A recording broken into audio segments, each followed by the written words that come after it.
সেদিন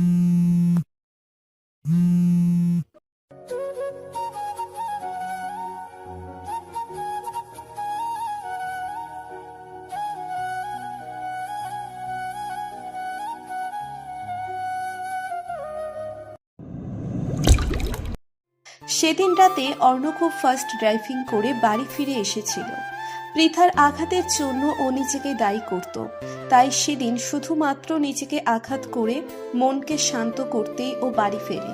যখনই ভাঙা কাচের দিকে চোখ যায়, রাগ হয় ওর ভীষণ। এই ভাঙা কাচের টুকরোর মতো হয়তো কোনোদিন ওদের সম্পর্ক জোড়া লাগবে না, তার জন্য অবশ্যই ও নিজেই দায়ী। মেয়েটার সাথে বড্ড অন্যায় করেছে ও, বড্ড কাঁদিয়েছে মেয়েটাকে। যে মেয়েটার এক ফোঁটা চোখের জল ওর বুকে অদৃশ্য রক্তক্ষরণ করে, সেই মেয়েটার চোখ থেকে অজস্র জল ঝরিয়েছে ও। ওরই সেই আঘাতে আঘাতপ্রাপ্ত হওয়া প্রয়োজন, না হলে ও সেই কষ্টকে অনুভব করতে পারবে না। তাই তো এত ভালোবাসাকে বুকের মাঝে লুকিয়ে রেখেও সে পৃথার থেকে এতটা দূরে সরেছিল, শুধুমাত্র ওর কষ্টগুলোকে অনুভব করার জন্য। গভীরভাবে অনুভব করতে চেয়েছিল পৃথা কতটা যন্ত্রণা ভোগ করছে। ভালোবাসার মানুষটার থেকে দূরে থাকায় কতটা পোড়ায়, কতটা দগ্ধ করে সেটা আমার অজানা নয়, কিন্তু আমার বুকের মধ্যে জ্বলতে থাকা এই আগুনে কবে নিভবে? কবে আমার প্রিয়সীকে আমি কাছে পাবো, একটু ভালোবাসার দাবি করব, নিজের বুকে জড়িয়ে হৃদয় দগ্ধ হওয়া জ্বলতে থাকা মনটাকে শীতলতা দান করব? ও যখনই কাছের মধ্যে হাত দেবে তখনই ওর বাবা ওর হাত ধরে ফেলে আর ব্যতিব্যস্ত হয়ে রাগী স্বরে বলে ওঠে, অর্ণ, এসব কি ধরনের পাগলামি? তুই কি পাগল হয়ে গেলি? কেন নিজেকে আঘাত করছিস? এই সময় তোর পিতার কাছে থাকা প্রয়োজন, তা না করে তুই একা নিজেকে আঘাত করতে ছুটে এসেছিস কেন? অর্ণ ছলছল চোখ বাবার দিকে তাকালো। প্রচণ্ড কান্নার ফলে ওর চোখ রক্ত জবার ন্যায় লাল বর্ণ ধারণ করেছে। বাবার হাত হালকা ঝাড়া দিয়ে ছাড়িয়ে বলল, কেননা ওর প্রতিটা আঘাতের জন্য আমি দায়ী বাবা। আঘাতে আঘাতে ওকে জর্জরিত করেছি আমি, ওকে নিঃস্ব করে দিয়েছি, ওর থেকে ওর ভালোবাসা কেড়ে নিয়েছি বাবা। বলেই টুকরে উঠল ও, আঁকড়ে ধরল বাবাকে। ছেলেরা নাকি নিষ্ঠুর হয়, পাষাণ হয়, হৃদয়হীন হয়, কিন্তু সেই নিষ্ঠুর পাষাণ হৃদয়হীন মানুষটারও দিন শেষে ভীষণ কষ্টের অনুভব হয়। আর যখন তা নিজের ভালোবাসার জন্য হয়ে থাকে তখন তা অবর্ণনীয়। কেননা এই ব্যথা শুধু তারাই বোঝে যারা একতরফা ভালোবাসে। একতরফা ভালোবাসার কষ্টটা শুধু সেই বোঝে যে একতরফা ভালোবাসায় আসক্ত, যার থেকে সে কোনো দিন বেরোতে পারে না, আর প্রিয় মানুষটিকে নিজের করে পাওয়ার সৌভাগ্যও হয় না। এই যন্ত্রণা যে কতটা পোড়ায় বুকের ভিতরে মন সেখানে সেখানে, তা কেবল তারাই অনুভব করতে পারে। যেমনটা অর্ণ অনুভব করছে। নিজের ভালোবাসার মানুষটির সমস্ত দুঃখ কষ্টের জন্য সে নিজেকে দায়ী করছে, কিন্তু এটা করা ছাড়া কি তার আর কোনো উপায় ছিল? ছিল না, কারণ একটা ঠকবাজ জালিয়াতের হাতে নিজের ভালোবাসাকে সে তুলে দিতে পারত না। ও তো চেয়েছিল ওদের মাঝখান থেকে সরে যেতে, কিন্তু তনয়ের সত্যিটা জানার পর তা অসম্ভব ছিল। আর পৃথাও চোচ্চোর জালিয়াত চালবাজটাকে এতটাই বিশ্বাস করত যে ও কখনো মেনে নিত না, কোনো প্রমাণের তোয়াক্কা করত না, সবটাই অর্ণের সাজানো মনে করত। এমনিতেও ও অর্ণকে সহ্য করতে পারে না। ও ভাবে যে অন্যান্য পলিটিশিয়ানদের মতো অর্ণও তেমনই, কিন্তু অর্ণ কখনো ওর এই ভুলটা ভাঙানোর প্রয়োজন বোধ করেনি। ওর চোখে যখন নিজের জন্য শুধুই ঘৃণা দেখত, ওর বুকটা তখন প্রণয়ের দহনে ছারখার হয়ে যেত। মনের মাঝে উথাল পাথাল ঝড় তুলত, দম আটকে আসত, তবুও কখনো প্রকাশ করেনি, কখনো না, কারো কাছেই নয়। কিন্তু আজ ও আর পারল না সব যন্ত্রণাগুলোকে নিজের মধ্যে চেপে রাখতে, তাই বের করে দিতে চাইছে সবটা। ওর ব্যথাগুলো কান্না হয়ে ঝরে যেতে চাইছে। ওর বাবা বুঝলো ছেলের মনের জমানো দুঃখটাকে সে বের করে দিতে চাইছে। করুক না, একটু হালকা হবে। লোকে বলে ছেলেরা কঠিন পাথরের ন্যায় শক্ত। এই শক্ত পাথরেও আঘাত করলে তা একটু একটু করে ক্ষতবিক্ষত হয়ে একসময় ভেঙে গুড়িয়ে যায়। বাবার বুকে মাথা রেখে বাচ্চাদের মতো কিছুক্ষণ কান্না করলো ও। এখন একটু হালকা লাগছে। বাবার বুক থেকে মাথা তুলে নাক টেনে নিজেকে সামলে নিল। এতটা দুর্বল হলে চলবে না। পৃথার ভালোবাসা না পেলে ওর ঘৃণাকে নিয়েই বেঁচে থাকবে ও। তা যে কতটা যন্ত্রণাদায়ক হবে সে ধারণা ওর আছে। তবুও প্রিয়তমার ঘৃণাও কজন পায়। ভালোবাসা না পেলেও ঘৃণার যোগ্য তো সে অবশ্যই। ছেলেকে খানিকটা শান্ত হতে দেখে এবার মিস্টার অর্ণব খান ওকে নিচ থেকে তুলে উপরের খাটে বসিয়ে দিলেন। নিচেও বসে গেলেন পাশে, কাঁধে হাত রেখে ভরসা দিয়ে বললেন, তুই এতটা ভেঙে পড়িস না বাবা, দেখবি সব ঠিক হয়ে যাবে। কিন্তু তার প্রয়োজন সময়, তোর ওকে সময় দেওয়া প্রয়োজন। তবে সেটা ওর থেকে দূরে সরে নয়, ওর কাছাকাছি, ওর আশেপাশে থেকে তোর ওকে ভালোবাসাটা রিলিয়াজ করার চেষ্টা কর। দেখবি ও ঠিক তোর ভালোবাসা বুঝবে। ওর ভালোবাসা শব্দটার উপর থেকে বিশ্বাস উঠে গেছে বাবা।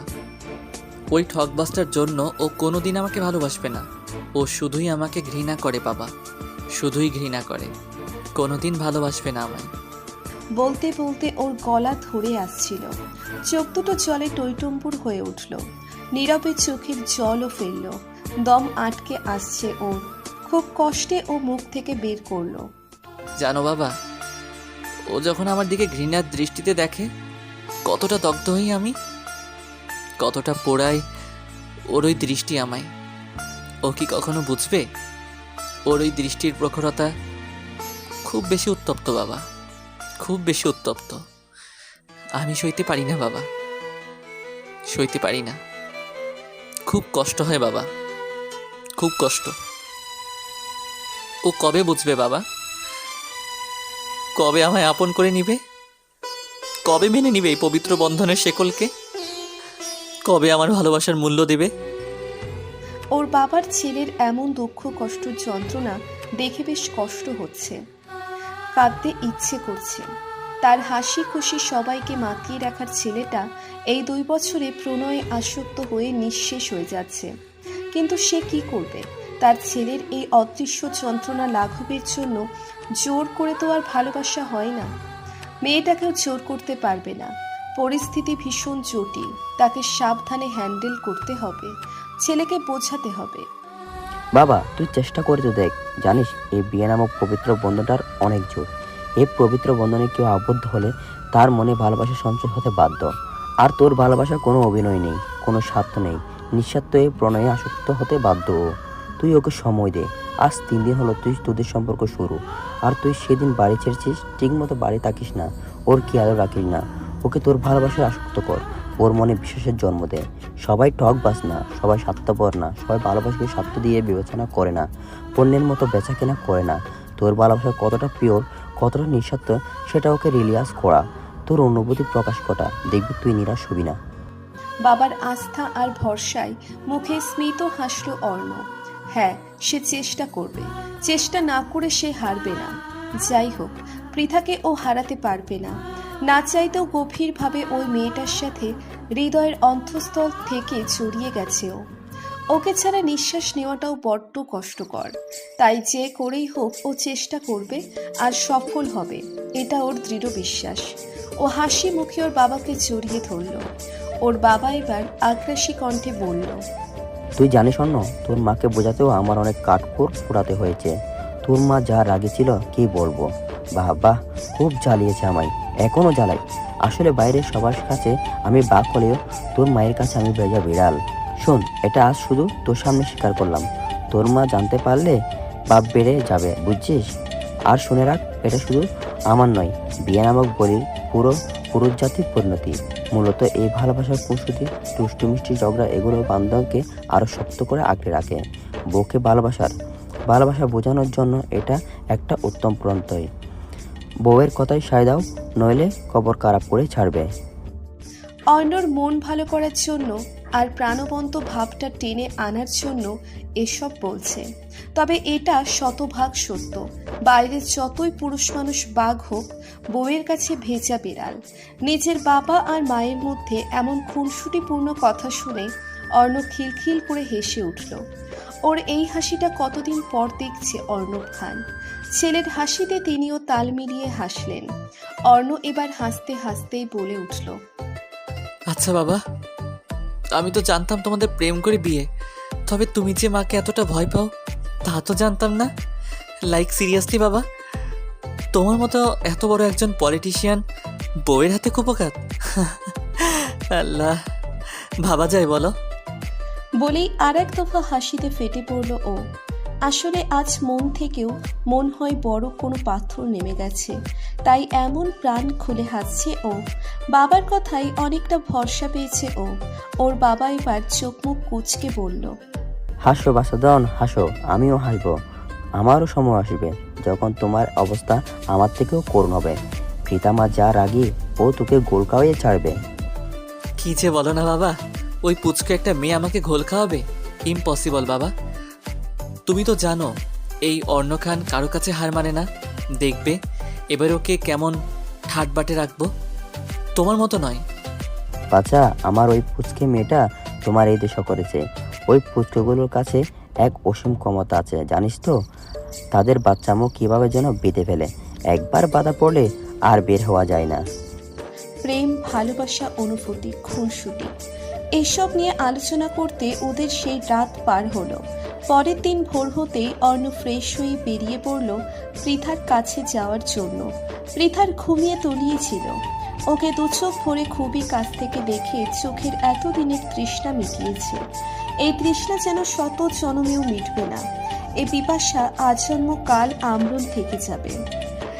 এই মায়াবী মুখটার দিকে সারাদিন সারাক্ষণ প্রতিটা মুহূর্ত তাকিয়ে থাকলেও চোখ সরাতে ইচ্ছে করবে না অর্ণ। এতটা ভালোবাসে সে তার প্রিয়তমাকে। আজ সকাল থেকেই বাড়িতে বেশ হইচই পড়েছে। এরই মধ্যে আরও 3টে দিন অতিবাহিত হয়েছে। সবাইকে বেশ হাসি খুশি লাগছে, এমনকি অর্ণকেও। তার মধ্যে একটা প্রাণোচ্ছল ভাব, যেন তার প্রাণ পাখি তার কাছে আসতে চলেছে। এতদিন সে যেন দূরে কোথায় ছিল। শাশুড়ি মা কিচেনে ব্যস্ত, শ্বশুরমশাই সবাইকে দিয়ে এটা ওটা আনাতে ব্যস্ত। আর অর্ণ দুটো রুম তৈরি করাচ্ছে।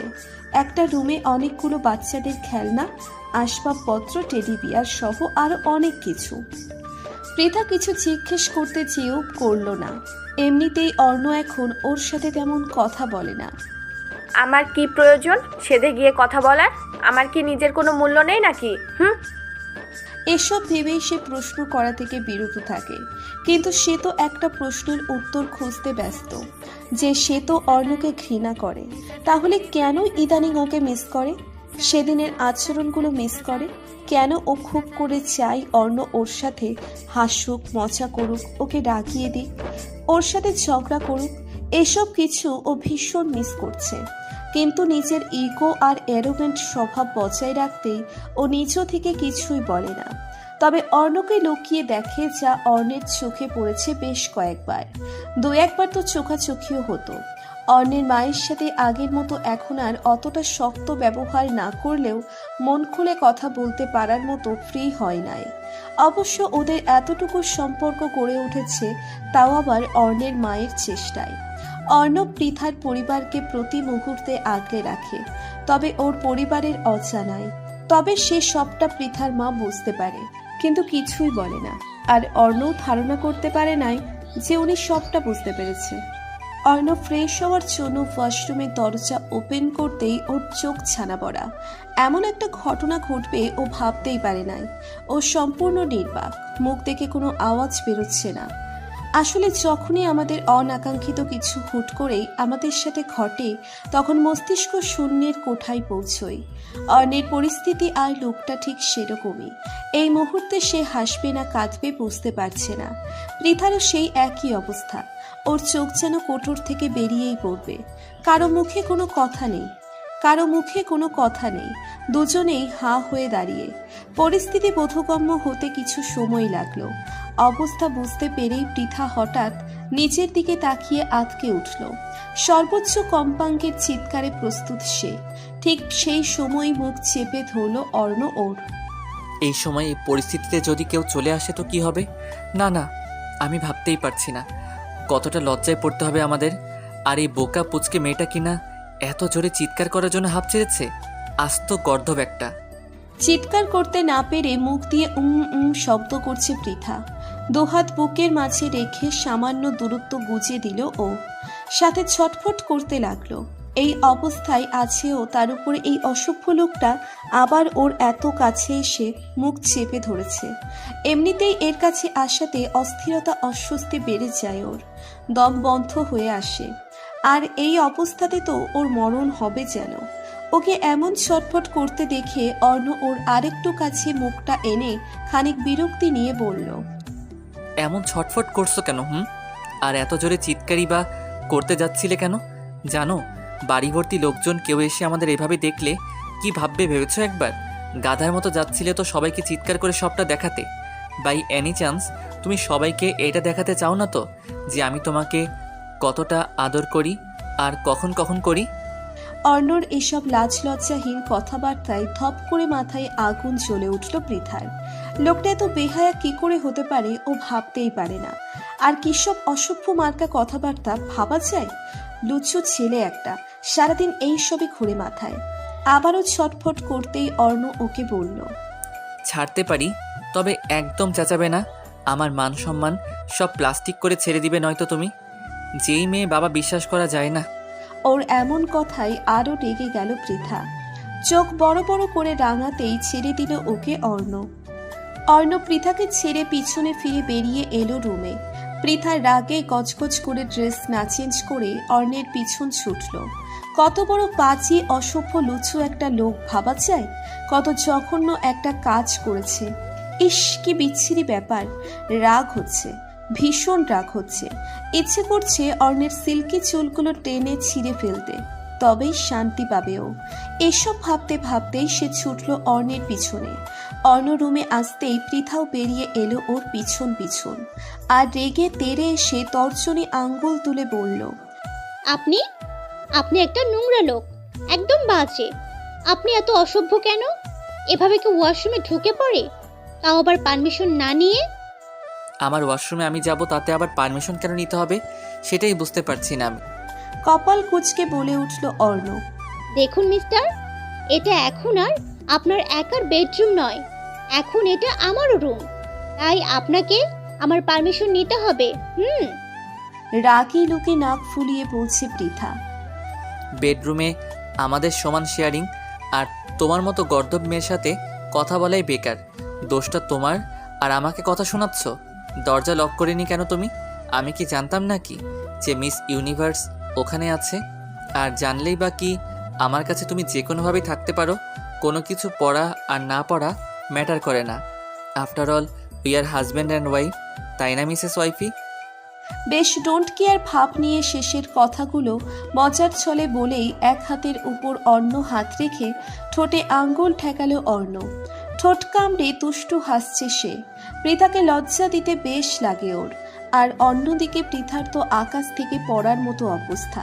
সে চোখ বড় বড় করে মুখ হা করে দাঁড়িয়ে দাঁড়িয়ে আছে আর ভাবছে কতটা শেমলেস পার্সন হলে কেউ এই ধরনের লাজ লজ্জাহীন কথাবার্তা মুখে আনতে পারে।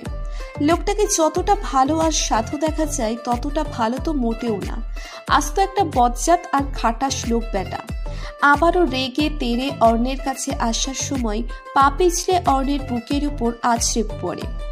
অর্ণ হঠাৎ আক্রমণে তাল সামলাতে না পেরে দুজনেই একসাথে বেডে পড়ে যায়। অর্ণের বুকের উপর হয় পৃথার স্থান। দুজনের মধ্যে দূরত্বের ছিটে ফোঁটাও নেই, যেন একদম মিশে গেছে তারা। এমতো অবস্থায় অর্ণের দুহাত পৃথার পিঠের উপর। অর্ণ মাতাল করা দৃষ্টিতে পৃথাকে দেখতে ব্যস্ত। এতটা কাছ থেকে তার প্রেয়সীকে এই প্রথমবার দেখা। সত্য শাওয়ার নেওয়া যুবতী, অত্যন্ত স্নিগ্ধ লাগছে তার বউটাকে। তার উপর ভেজা চুল, ভেজা আঁখি পল্লব, সবটাই মারাত্মকভাবে ঘায়েল করেছে অর্ণকে। সে যেন নেশায় পড়ে যাচ্ছে, কোনো ঘোরে তলিয়ে যাচ্ছে। অপলোকে দেখে চলেছে তার মায়াবতীকে। ভেজা চুলের পানি টপ টপ করে দু এক ফোঁটা ওর গালের উপর পড়ছে, যা অর্ণের মনে শিহরণ জাগাতে যথেষ্ট। কেন যেন না চাইতেও আজ তার এই লাল টুকটুকে বউটাকে একটু কাছে পেতে ইচ্ছে করছে, আদর করতে ইচ্ছে করছে। নিজেকে মানানোর ইচ্ছে থাকলেও মন যেন মানতেই চাইছে না। এত সময় ধরে পৃথাও তার ভেজা পাপড়ি মায়াবী চোখে অর্ণকে নিষ্পলক দেখেছে। দুজনে দুজনের চোখে হারিয়ে যাচ্ছে যেন। ব্যাকগ্রাউন্ডে মিউজিক চলছে। বাকিটা নিজ দায়িত্বে শুনে নেবেন। পৃথার সম্বিত ফিরতে সে চোখ নামিয়ে নেয় হঠাৎ, কিন্তু অর্ণ এখনো ঘোরের মাঝে। ঘোরের মধ্য থেকে সে আলতো করে ঠোঁট ছুঁয়ে দেয় পৃথার ওষ্ঠদয়ে। কেঁপে ওঠে পৃথার শিহরণে, তার মাঝে যেন কারেন্ট বয়ে গেল। লজ্জায় কুঁকড়ে যায় সে, নিজেকে গুটিয়ে নেওয়ার চেষ্টা করে। অর্ণের দিকে সরে আসতে চেষ্টা করতেই ছোটাছুটি শুরু করে। অর্ণ এক হাতে ওকে জড়িয়ে রেখেছে, আর অন্য হাতে পৃথার ছোট্ট চুলগুলো কপালের থেকে সরিয়ে দিয়ে ওর কপালে ভালোবাসার পরশ এঁকে দিল। পৃথার মাঝে পুনরায় অস্থিরতা দেখা দিল, মনের মাঝে যেন ঝড় উঠেছে। না পারছে এই মানুষটাকে মেনে নিতে, আর না পারছে তাকে ছেড়ে দিতে।